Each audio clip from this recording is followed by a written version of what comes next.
Ето хора, да видите нашето село. Какво представлява? Ето го долу училището на Христо Ботев.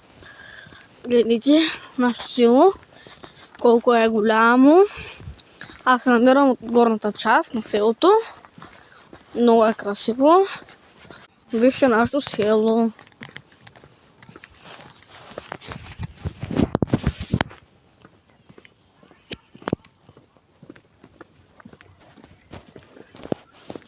Вижте колко е красиво. Там се намира на високата част. Хора, тръгваме надолу. Но да кажа, намираме се в село Левка.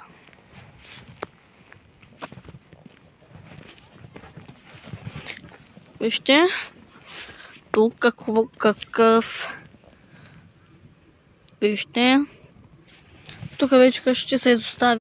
Даже в момента имат хора. Тук хора. Хора, вижте чудещето. Тук е църквата.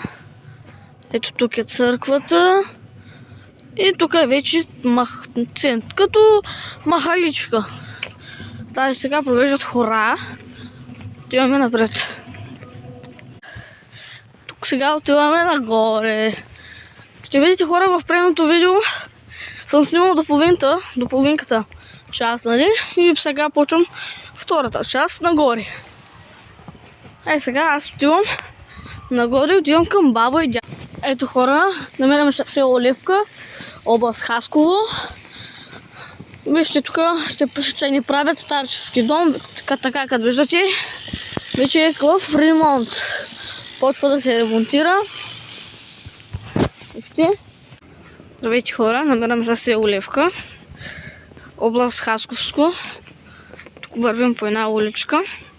Тук ще ни правят старческия дом. Ето е общината на село Левка. Там ще ни правят старческия дом.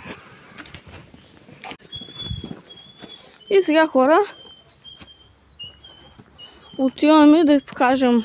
Не можа да ви покажа моята баба и дядо, защото моят дядо и баба отиват на църква. Забравих, че всяка сряда. Хора, имаме ето една крава, където е с един голям звънец. Но като дрънни, много далеч се чува, обаче нещо звънеца се развали. Ето горе-долу има около 70 бройки. Към 70 бройки. Те сега, ето хора, част от селото, така виждайте. Гледайте. Вижте как е. Ето там. Чакайте. Само да ви доближа селото. Ето там.